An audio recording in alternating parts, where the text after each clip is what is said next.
Bismillah, Assalamualaikum. Alhamdulillah, salatu wassalamu ala rasulillah wa ala alihi wa ashabihi ajma'in, amma ba'd. Pemirsa sekalian, rahmati Allah subhanahu wa ta'ala. Alhamdulillah, kembali kita berjumpa untuk melanjutkan pembelajaran kita di tema 9, subtema 1, pelajaran 2, 3, dan 4. Dan insyaallah kita masih melanjutkan pembelajaran kita sampai ujian nanti secara daring atau online. Sebelumnya Ustaz ucapkan taqabbalallahu minna wa minkum minal aidin wal faizin untuk antum semuanya. Selamat Hari Raya Idul Fitri 1 Syawal 1442 Hijriah. Baik, dan Ustaz sekalian rahmati Allah Subhanahu wa taala. Sebelum melanjutkan pembelajaran, jangan lupa untuk berpakaian yang rapi, duduk yang rapi, berdoa jangan lupa, dan juga siapkan catatannya. Yang rapi, duduk di depan komputernya, handphonenya dengan rapi, berdoa, dan juga siapkan catatannya dan juga bukunya untuk mengikuti pembelajaran. Baik, pembelajaran kita di subtema 1 masih di subtema 1, tema 9 di pelajaran 2, 3, dan 4. Masih tentang benda tunggal dan juga campuran yang telah kita pelajari di waktu pembelajaran tatap muka kemarin. Masih ingat ya, benda tunggal dan juga benda campuran. Kalau benda tunggal berarti dia terbentuk atau dia terdiri hanya atas satu zat saja, tidak ada zat-zat benda yang lain. Contohnya misalnya air putih. Air putih di dalam segelas segelas air putih. Nah, di dalam air atau dalam gelas tersebut, jika kita tambah air putih yang lain lagi, maka tidak akan berubah zatnya. Dia tetap air putih atau air bening. Namun ketika kita masukkan kopi, maka ini sudah menjadi benda campuran atau sudah tercampur zat antara kopi, gula, dan juga air tersebut. Jadi sudah menjadi zat campuran, tidak lagi menjadi benda tunggal. Itu sedikit review atau pengulangan pembelajaran kita yang kemarin di pembelajaran muka. Baik, hari ini kita fokus di pelajaran 2, 3, dan juga pelajaran 4. Baik, apakah masih ingat tentang iklan? Tentang bahwa kita pelajari. Kalau belum ingat atau jikalau masih ingat, maka kita kuatkan lagi ingatannya dengan mengulang. Baik, teman-teman sekalian rahmati Allah Subhanahu wa taala. Iklan seperti yang telah kita pelajari bahwa iklan adalah pemberitahuan atau informasi mengenai suatu barang atau jasa kepada masyarakat umum. Informasi atau mengenalkan, mempromosikan suatu barang atau jasa atau benda kepada orang lain atau kepada masyarakat umum. Pemberitahuan iklan biasanya dilakukan supaya orang tertarik untuk membeli dan menggunakan barang atau jasa yang ditawarkan. Nah, iklan dapat disampaikan melalui media cetak seperti koran, majalah, pamflet, atau banner, spanduk, atau melalui audio, dan juga melalui elektronik, televisi, handphone, dan juga sebagainya. Nah, iklan memiliki unsur-unsur atau ada bagian-bagian iklan yang penting yang harus ada dalam iklan. Bagian-bagian itu adalah yang pertama, nama produk. Di sini ada contoh iklannya. Di sini ada iklan dari Batam Laundry, atau tempat cuci pakaian atau salah satu tempat laundry di Batam. Yang pertama harus jelas nama yang mengiklankan itu, nama barang yang diiklankan apa namanya. Di sini nama produknya adalah Batam Laundry. Batam Laundry on Kilos. Kemudian yang kedua, gambarnya menarik. Gambarnya harus menarik sehingga bisa menarik perhatian orang untuk membeli atau memakai jasa daripada iklan tersebut. Beli barang atau jasa yang ditawarkan oleh iklan tersebut. Kemudian yang ketiga, kalimat iklannya. Harus ada kalimat iklannya. Nah, di sini laundrynya warga Batam. Kalimat iklannya perhatikan. Batam Laundry on Kilos. Laundrynya warga Batam. Juga ada kata kalimat-kalimat iklan yang lainnya. Ini jargonnya atau lambang daripada iklannya. Batam Laundry on Kilos, laundrynya warga Batam. Ini kalimat iklannya. Kemudian keunggulan produk. Keunggulan daripada Batam Laundry ini apa? Setelah udah nama produknya jelas, Batam Laundry on Kilos, gambarnya juga menarik. Kemudian kalimat iklannya juga jelas. Keunggulan produknya apa nih? Apa yang membuat orang tertarik? Nah, yang pertama di sini ditulis 1 jam siap. Wih, masya Allah. Ini antum taruh baju antum di sana 1 jam kemudian udah kering, udah wangi, udah diistrika, udah kinclong, udah tinggal siap pakai. Nah, ini keunggulannya. Dan juga di sini diberitahu lebih hemat, lebih murah, kemudian kualitasnya terbaik, airnya bersih, kemudian sabun cuci dan juga pewanginya yang bagus punya, kemudian pelayanannya ramah. Karyawan di situ ramah terhadap konsumen yang datang untuk memakai jasa atau barang mereka tersebut. Ini keunggulan produknya. 1 jam pakaian Anda bersih, wangi, dan juga kinclong. Kemudian yang kelima, harga produk. Harga produk yang ditawarkan. Ini dijelaskan juga di sini, harganya harga kiloan lebih hemat. Ekspres, cepat, ekspres, bersih, dan juga hemat. Kemudian nomor telepon. Ini nomor telepon di sini. Batam Laundry on Kilos bisa dihubungi melalui 0823 9047 0011. Ini bukan iklan ya, Ustaz bukan lagi endorse. Kemudian yang ketujuh, alamat pengiklan. Ini alamatnya setelah nomor handphonenya atau nomor teleponnya, kemudian alamat pengiklannya.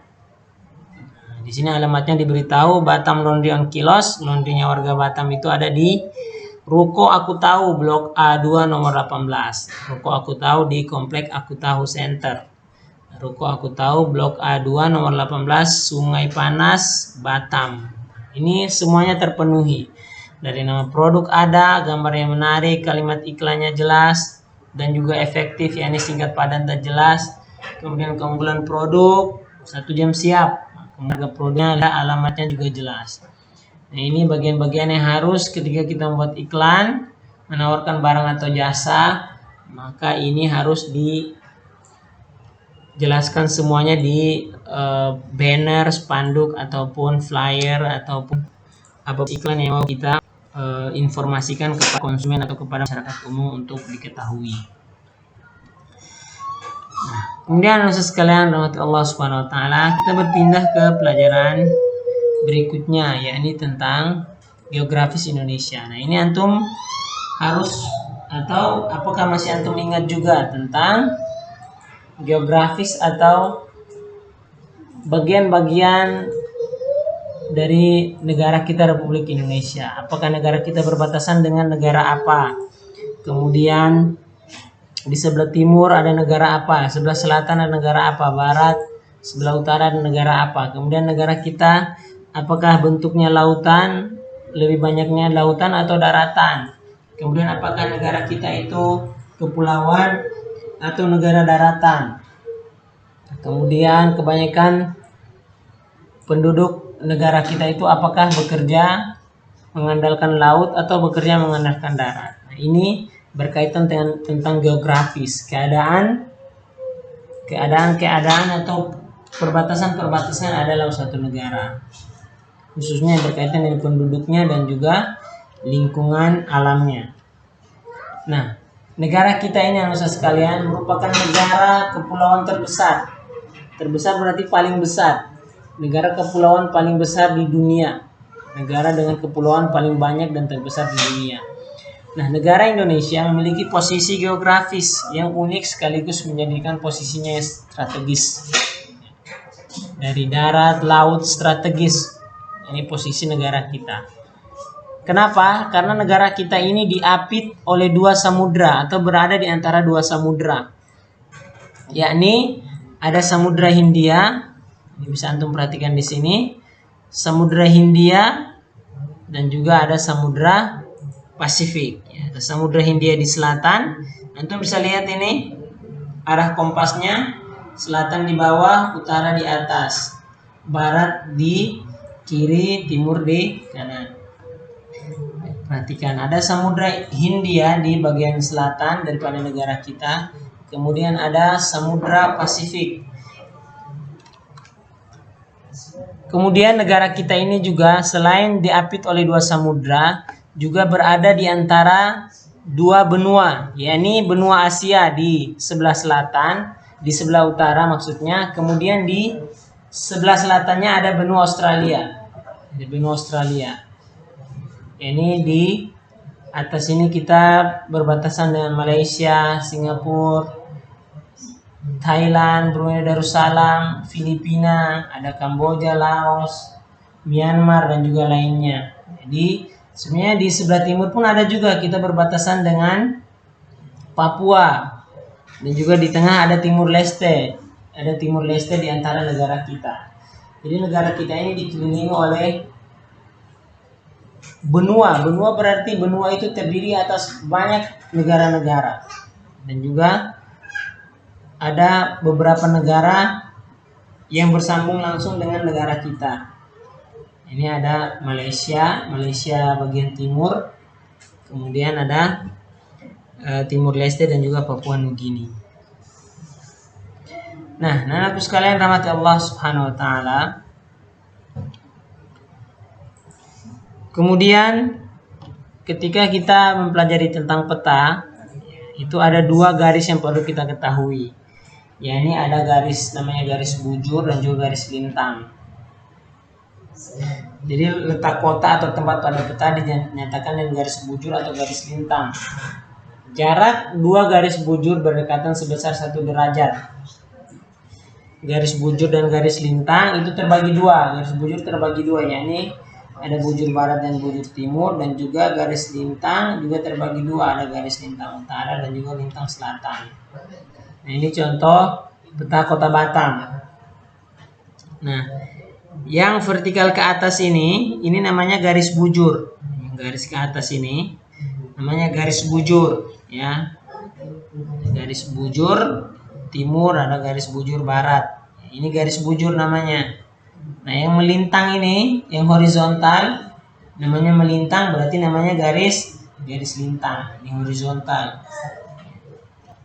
Ini namanya garis lintang. Yang ke atas vertikal ini namanya garis bujur. Ini dalam peta fungsi daripada garis bujur dan garis lintang penting untuk menentukan lokasi atau tempat lokasi daripada suatu dalam peta. Ini garis bujur dan garis lintang ini juga penting dalam aplikasi Google Map. Nah, ini sangat penting dalam menentukan letak atau lokasi yang tepat dalam pencarian aplikasi Google Map. Ini fungsi garis bujur dan juga garis lintang. Nah, nasihat sekalian rahmati Allah Subhanahu wa taala. Kemudian dalam suatu daerah ini sangat khas atau berkaitan dengan geografi atau keadaan bentuk, ya, bentuk darat atau bentuk laut daripada ketampakan alam, ya, disebut juga dengan istilah bentang alam. Jadi istilah bentang alam ini sama juga ketampakan alam atau bentuk bumi, ya, bentuk bumi yang nampak daripada yang terbentang dari suatu daerah tersebut. Misalnya bentang alam di daerah kita, tempat tinggal kita sekarang, ya, ini di kota Batam. Apa model ketampakan atau model bentang alam dari Batam? Intinya salah satu yang paling kelihatan di Batam adalah Batam tidak memiliki gunung. Batam tidak memiliki gunung. Kebanyakan Batam itu terbentuk dari bukit-bukit. Batam ini jarang kita temui tempat yang agak rata. Ratanya jauh itu jarang. Kebanyakan berbukit-bukit Batam ini. Jalannya banyak nanjak, banyak tanjakan, banyak turunan di Batam ini. Berarti Batam ini dia termasuk, apakah Batam termasuk dataran tinggi atau dataran rendah? Nah, ini antum bisa jawab sendiri dengan melihat kondisi di sekitar rumah antum. Nah, jadi ketampakan alam atau bentang alam ini di setiap daerah di Indonesia itu berbeda-beda.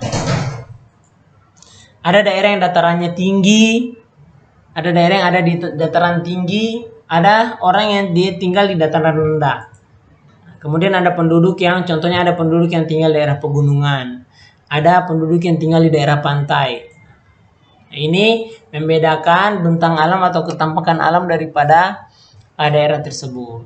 Kemudian bentang alam ini terbagi dua bagian. Ada bentang alam darat, daratan, dan juga ada bentang alam wilayah perairan. Jadi ini contohnya ya, ada bentuk-bentuk ketampakan alam ya, ada daerah perairan, daerah pegunungan, ada dataran rendah, ada dataran tinggi. Ini ketampakan alam, bentang alam. Khususnya misalnya di daerah kita di Batam, ya, ada daerah perairan, ada yang tinggal di perbukitan, misalnya ya, orang di Bukit Senyum misalnya, ada di Bukit Senyum, maka rumahnya berada di dataran tinggi. Orang yang tinggal di bengkong laut berarti dia ada di dataran rendah. Ini contoh-contoh ketampakan alam atau bentang alam yang ada di daerah kita, yakni daerah Kota Batam. Baik, dan Ustaz sekalian, tadi telah kita jelaskan bahwa negara kita itu berbeda-beda, bentang alamnya berbeda-beda. Telah kita pelajari jauh sebelumnya bahwa suku-sukunya pun beda-beda. Suku-sukunya, rasnya berbeda, bahasanya berbeda, adat istiadat kebiasaannya berbeda-beda. Bahkan sampai bentang alamnya pun berbeda-beda, membuat, dan bedanya bentang alam ini bisa juga membuat pekerjaan dari orang bisa menentukan dia daerahnya daerah perairan, ya, otomatis dia harus bekerja sebagai nelayan atau dengan daerah perairan. Kalau orang dia daerah pegunungan, perbukitan, dia harus pekerjaannya kan daerah dia tinggal. Jadi bentang alam ini menimbulkan banyak perbedaan, khususnya perbedaan di adat istiadat, kebiasaan, dan juga profesi atau pekerjaan.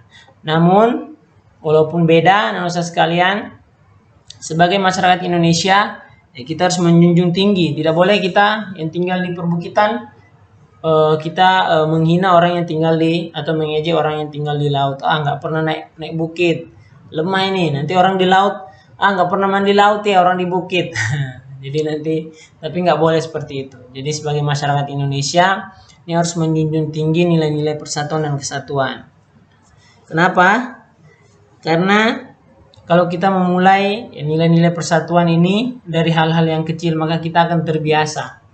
Ketika kita menjumpai hal-hal yang besar, maka kita sudah terbiasa. Kita menghargai orang, maka orang pun akan menghargai kita. Baik, demikian Ustaz sekalian yang dapat kita pelajari pada pagi hari ini tentang pelajaran tematik. Nah, kemudian Ustadz ingin memberikan antum semua sebuah tugas. Tugasnya ini ada di halaman 9 dan 10 di tema 9 subtema 1. Itu kerjakan, tugasnya itu berkaitan dengan benda tunggal dan juga benda campuran. Jangan lupa untuk dikerjakan. Nah, nanti kalau sudah selesai, Ustadz akan bikinkan tempatnya di Classroom dan antum kumpulkan di sana. Seperti biasa, kerjakan, difoto, kemudian dikirim, diupload di Google Classroom. Dan juga Ustadz ingatkan sekali lagi, jangan lupa untuk mengikuti pembelajarannya sampai selesai. Kemudian tetap jaga protokol kesehatan, jaga kesehatan intinya. Kemudian juga jangan lupa untuk mengisi presensi di Google Classroom. Barakallahu fikum. Jazakumullah khairan atas kehadirannya dan juga perhatiannya.